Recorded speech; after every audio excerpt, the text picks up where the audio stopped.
No mês de agosto, a gente acabou viajando e conhecendo um país muito interessante e isso reflete muito na literatura, que é o que a gente acabou de perceber. Nesse mês de agosto, no Desafio Literário América Latina, a gente viajou para Cuba e conheceu mais do autor Leonardo Padura e o livro Febre de Cavalos. Oi pessoal, tudo bom com vocês? Aqui é a Marcela Bonfim do Te Indico Todo Dia e hoje a gente vai falar de um autor cubano muito interessante que eu tive o prazer de conhecer já, e o meu livro, ele é autografado e foi um evento sensacional e eu vou guardar com muito carinho no meu coração. Bom, mas vamos entender antes quem é de fato Leonardo Padura. Nascido em 1955 em Havana, Leonardo Padura Fuentes é pós-graduado em literatura hispano-americana. Ele é romancista, ensaísta, jornalista e também é autor de vários roteiros que já foram produzidos para o cinema. O interessante aqui é que o autor já publicou tantos livros que ele acabou ganhando reconhecimento internacional de fato com a série Estações Havana, que é um livro protagonizado, por investigador Mário Conde, que possui 4 livros. Aqui no Brasil, o autor já foi colunista da Folha de São Paulo e também é colaborador do jornal El País. Febre de Cavalos foi o seu primeiro lançamento, mas ele ganhou seu prestígio na literatura com o lançamento de O Homem que Amava os Cachorros e Hereges. Mas afinal, do que se trata Febre de Cavalos? Esse livro aqui vai contar a história de Andréas, um rapaz de 17 anos que após terminar o seu programa escolar no campo, volta para sua cidade natal, volta para sua casa e acaba conhecendo a vizinha misteriosa e mais velha, que é chamada Cristina, que é vizinha da sua mãe. E é aí que tudo começa, porque esse livro aqui ele vai focar nessa jornada do Andréas, no término da faculdade, para o início da vida adulta dele, nesse romance um pouco conturbado com essa moça que é muito sedutora. Dito isso, quando o Andréas começa a ter esse envolvimento, esse romance com a Cristina, que é meio ambíguo também, a vida dele começa a mudar e ficar um pouco conturbada, principalmente em relação à sua namorada, que tem basicamente ali a sua idade, e a sua mãe. O Andréas é fã e jogador de beisebol, só que tudo muda também quando ele sofre um acidente e tem essa trajetória ali mudada. Esse livro aqui foi escrito em 1982 e ele traz justamente esse romance aqui, e eu diria que meio efêmero, pra gente conhecer esse personagem com os outros protagonistas, secundários, de uma forma bem envolvente até. Bom, particularmente, eu achei o livro extremamente interessante e efêmero. Eu acho que por ser o primeiro livro do autor, ele estava ali começando a sua jornada na literatura, a sua escrita estava amadurecendo ao mesmo tempo e ele estava ali nesse conflito de decisão da vida de um personagem que ele queria trazer pra gente, e isso muitas das vezes acaba até fazendo um leitor mais jovem se identificar. Porque claro, como eu falei pra vocês no início, no resumo, a gente tem o Andréas, um rapaz de 17 anos, obviamente muito jovem, que ao se envolver com uma pessoa mais velha, começa a ter outros pensamentos sobre a sua vida, tudo ao seu redor muda, o seu cotidiano vai mudando e ele acaba ali tendo muitas decisões para tomar, e coisas que ali estão cercando ali naquele meio vão influenciá-lo nessas decisões.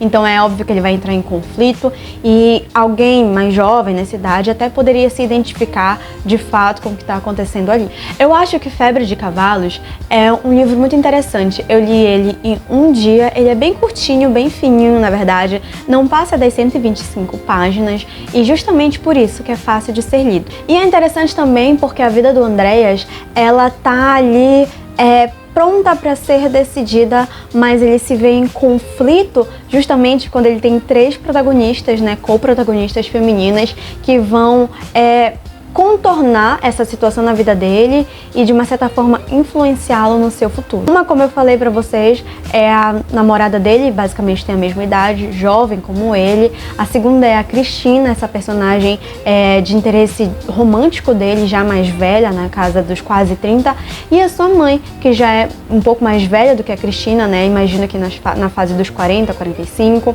e Essa relação do Andreas com essas 3 moças acaba influenciando nas suas decisões, mudanças na sua vida, e é interessante porque o Andreas é um protagonista muito novo, então ele quer conhecer o mundo, ele quer conhecer as pessoas, se envolver com elas, mas ele também tem muitas decisões importantes a serem tomadas sobre o seu futuro. E se você tá gostando desse vídeo, não esquece de curtir, comentar, salvar ou compartilhar pra gente trazer cada vez mais conteúdo literário e da América Latina aqui. Eu gostei desse livro, ele é interessante. Como eu falei pra vocês, eu acho que por ser o primeiro escrito do Padura, ele estava ali conhecendo mais a sua própria escrita, obviamente, e tentando amadurecê-la. Eu digo isso porque o livro me pareceu muito efêmero, muito momentâneo, corriqueiro e cotidiano.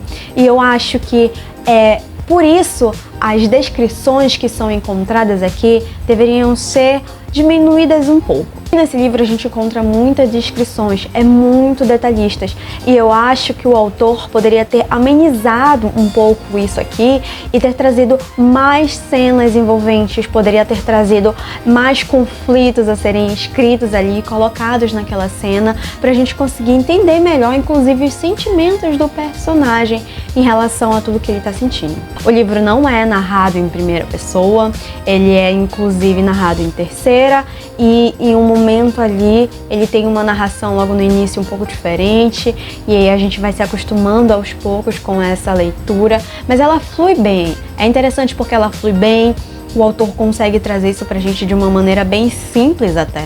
E eu acho que no fim das contas não há nada que impeça a gente de continuar seguindo nessa leitura, né?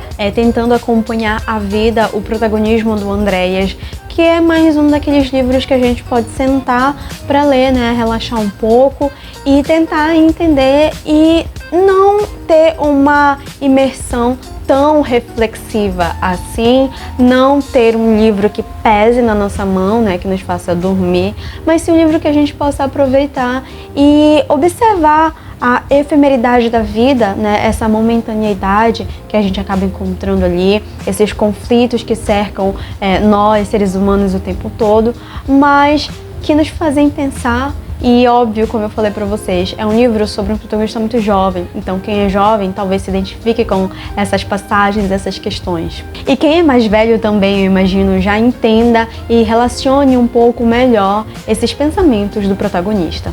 E bom, de uma certa forma é isso. O autor traz essa escrita interessante, me agradou, mas me incomodou um pouquinho nessa descrição demasiada, né, dos cenários e personagens, que deveria ser amenizada pra mim, mas é um livro por si só muito bom. Ele é interessante, ele faz a gente refletir, ele faz a gente ao mesmo tempo que seguir com a vida, né. Bom, o mais legal quando eu participei daquele evento, né, que eu falei pra vocês que eu autografei meu livro com o Leonardo Padura, é que ele fala muito que durante a sua escrita, esse contexto social, cultural e político, né, do país em que ele mora, acaba influenciando muito na sua escrita. E é até visível aqui em Febre de Cavalos, mas eu acredito que seja mais visível ainda nos outros livros do autor, os quais eu quero, obviamente, claro, ler e comentar com vocês.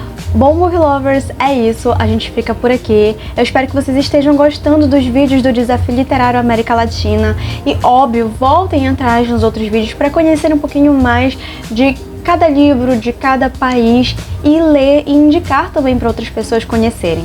É isso, muito obrigada a você que acompanhou até aqui, não esquece do nosso combinado e até o próximo.